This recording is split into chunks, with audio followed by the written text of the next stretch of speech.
Betapa capeknya urusan jika kasus naik sampai ke tingkat meja persidangan di gedung pengadilan.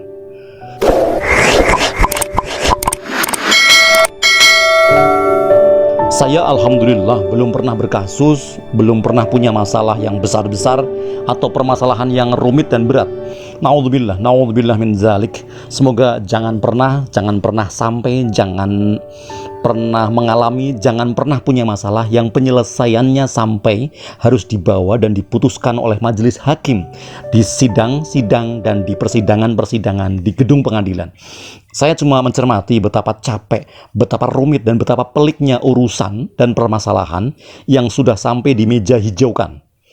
Ada yang saya tidak mau sebut nama, seseorang yang berurusan soal sengketa warisan, juga mengenai tanah dan bangunan. Pengacaranya sibuk tiap hari, kitanya juga harus sibuk. Urusan yang semula inti, yang semula paling urgent, keluarga, anak dan istri, akhirnya dilepas, akhirnya tidak diurus demi urusan pengadilan. Ngeri. Kalau mau dibilang ngeri, yang pasti tentu saja capek yang tidak terelakkan, melelahkan, capek sekali. Padahal saya cuma ngelihat doang. Yang sebentar lagi berurusan dengan pengadilan dan gugatannya sudah masuk ke Pengadilan Negeri Tangerang adalah Ustadz Yusuf Mansur. Ustadz Yusuf Mansur sebagai yang tergugat, kalau gugatannya diterima nanti, yang tergugat yang saya tahu akan naik statusnya kemudian menjadi tersangka atau yang disangka, lalu naik lagi menjadi yang terdakwa atau yang didakwa. Begitu yang aku tahu, yang saya tahu. Mohon diluruskan atau dikoreksi jika saya salah atau keliru. Pernah seorang nenek menjadi berita di pemberitaan media, yang nenek itu menjadi pesakitan di meja pengadilan gara-gara hal sepele, gara-gara hal kecil versi kita, tetapi ini urusannya udah hukum dan undang-undang atau pengadilan. Nenek itu di meja hijaukan, dimajukan ke meja pengadilan gara-gara hal sepele, yaitu mencuri pisang, atau kalau tidak keliru mencuri 1 atau 2 batang kayu deh. Kalau nyuri kayu, kalau nyuri pisang atau sebangsanya, pasti orang itu orang kampung, orang deso atau orang desa, bahkan sangat desa sekali, yang boleh jadi sangat pelosok.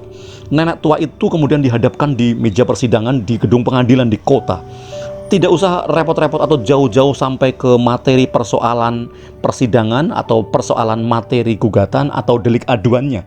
Kita pikirkan yang kecil-kecil aja. Orang tua, nenek tua yang renta itu mendengar dirinya digugat di sidang pengadilan, pasti sudah down, nelongso, sedih, dan terluka hatinya. Itu baru bicara perasaan si nenek tua itu. Sekarang kita bicarakan akses nenek tua itu dari rumahnya menuju ke gedung pengadilan di kota. Sebagai orang deso yang jauh dari kota, berada di pedalaman, nenek tua itu harus menempuh perjalanan. Boleh jadi puluhan kilometer, boleh jadi 20 lebih, atau bahkan 30 kilometer dari desanya, dari kampung halamannya yang di pedalaman itu, menuju ibu kota kabupaten yang menjadi lokasi persidangan, tempat gedung pengadilan. Tidak ada gedung pengadilan di desa, di RT, di kecamatan. Adanya gedung pengadilan itu di ibu kota kabupaten. Dan akses menuju ibu kota kabupaten dari desanya si nenek tua itu mencapai puluhan kilometer dengan akses jalan yang tidak bisa dibilang mulus. Coba, kurang stres apa lagi nenek tua renta yang disangkakan nyolong atau maling kayu itu. Sudah sampai pengadilan, dengan santainya majelis hakim mengetok palu. Sidang ditunda 2 minggu ke depan. Aduh, ditunda lagi. Persidangan baru mulai nggak sampai, belum ada 5 menit, udah diputuskan persidangan ditunda untuk 1 minggu atau 2 minggu yang akan datang. Nenek tua itu pun balik lagi ke kampung halamannya di pelosok yang desonya minta ampun. Minggu depan datang lagi hanya untuk materi mendengarkan kesaksian. Sidang selesai, kemudian tunggu seminggu lagi atau 2 minggu ke depan, lalu datang lagi si nenek itu ke sidang pengadilan. Sidang hanya membacakan tuntutan dari jaksa, pulang lagi, begitu seterusnya hingga berlarut-larut, hingga berbulan-bulan. Ditunda seminggu, 2 minggu, ditunda 2 kali aja udah 1 bulan.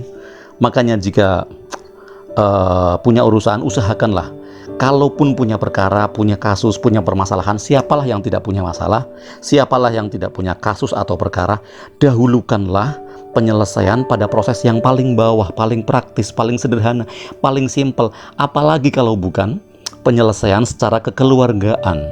Namun buat mereka orang yang suka dan sangat berharap dengan penyelesaian di pengadilan, ya silakan. Mungkin itu karena penyelesaian di pengadilan secara kekeluargaan udah tidak tercapai lagi, makanya dia majukan sampai ke sidang pengadilan. Paling ya itu tadi, paling ya yang saya bilang di awal tadi, bersiap-siaplah dengan capek, bersiap-siaplah dengan rumit, bersiap-siaplah dengan segala kelelahan, urusan seperti yang dialami nenek tua renta maling kayu, yang disangkakan mencuri 1-2 batang kayu, penduduk kampung yang pelosoknya minta ampun, yang berkasus.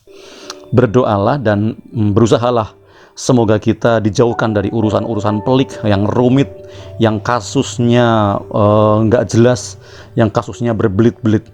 Bermohonlah semoga kita dimudahkan segala urusan, bermohonlah pula semoga kita dilancarkan segala urusan, sehingga tidak pernah berjumpa, tidak pernah mengalami, tidak pernah merasakan permasalahan yang sampai putusannya saja harus disampaikan oleh keputusan majelis hakim di pengadilan, seperti kasus yang sebentar lagi boleh jadi akan menanti dan dihadapi oleh beliau Ustadz Yusuf Mansur di Pengadilan Negeri Tangerang dengan 12 penggugat.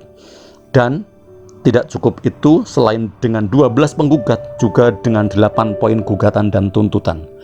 Aduh, dengernya aja udah mumet, mendengarnya aja sudah ikut capek. Pokoknya capek lah yang namanya urusan jika kasusnya sudah naik sampai ke tingkat meja persidangan di gedung pengadilan. Makanya hindari, usahakan selesaikan permasalahan di awal. Syukur lagi jika tidak ada permasalahan.